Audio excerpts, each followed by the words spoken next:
La Providence dirige. Jésus, ma fille, les desseins de Dieu sont impénétrables et aucun homme n'a le droit de juger sa conduite.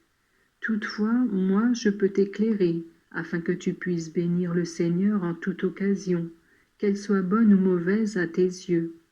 Tu sais que la Providence dirige la vie de toute créature, et qu'elle veille sur elle.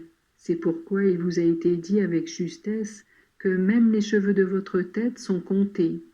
Mais la vie de chaque famille, comme celle des nations et du monde, est également conduite et gouvernée de la manière la plus parfaite et la plus convenable à la gloire de Dieu. Or, donc, le monde se tient comme une grande unité qui aboutit au divin vouloir, loi universelle qui règle le particulier et le tout. Ce qui peut être un dommage pour l'un est un avantage pour l'autre, et tout a un but précis et bien défini.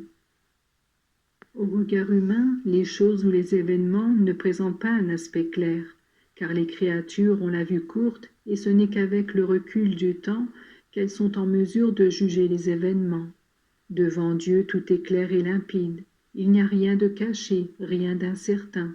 Il voit avec sûreté, aucune incertitude, aucun doute à l'égard de personne. Toi, tu comprends qu'il est très simple de juger les événements quand on voit avec la plus grande clarté le passé, le présent et le futur. Ainsi en est-il pour Dieu, alors que c'est tout le contraire pour l'homme qui se souvient mal des choses passées, conduit mal les choses présentes et ne connaît pas les choses futures. Se fier à Dieu. Par conséquent, se fier à Dieu et lui abandonner sa volonté est une chose de grande importance, car elle signifie conduire à bonne fin son entreprise et de la manière la plus heureuse. C'est pourquoi ne te tourmente jamais pour un événement qui te semble ne pas aller à bonne fin, car tu ne connais pas le futur et aussi parce que tu ne peux savoir les conséquences communautaires de tout ce qui arrive, d'un événement ou d'une action qui peut être un avantage pour beaucoup d'autres, alors que pour toi c'est un désagrément et peut-être une douleur. Réjouis-toi donc et accepte tout événement. Laisse Dieu lui-même le résoudre, en maître qu'il est. Ne cherche que le bon plaisir de Dieu, car c'est en lui seul que réside tout bien. Seigneur, me voici. Je te montre l'exemple incomparable de ma sainte maman. Voici une jeune fille qui ne connaît pas d'homme, toute donnée à Dieu, à qui elle a consacré sa vie entière en même temps que sa virginité.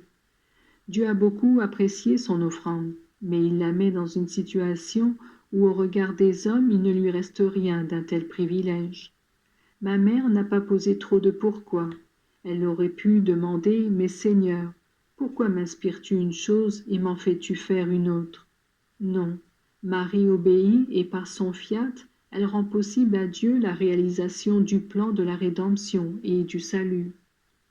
Fais de même toi aussi, toujours dans ta vie. À l'appel, à l'invitation de Dieu, réponds « Seigneur, me voici ». Ne dis pas « Comment ? Pourquoi ? Quand ? » Ne te trouble pas, ne t'inquiète pas, ne raisonne pas, ne rêve pas. Accepte et va de l'avant avec confiance. D'abord, il valait peut-être mieux agir d'une façon, maintenant il vaut mieux agir d'une autre. Mais celui qui dirige ne se trompe pas. Il ne peut se tromper, car il est Dieu. Celui qui met la main à la charrue et puis se retourne n'arrive pas au but fixé. Regarde toujours en avant et laisse-toi conduire par celui qui se tient dans les cieux, car il voit plus loin que toi.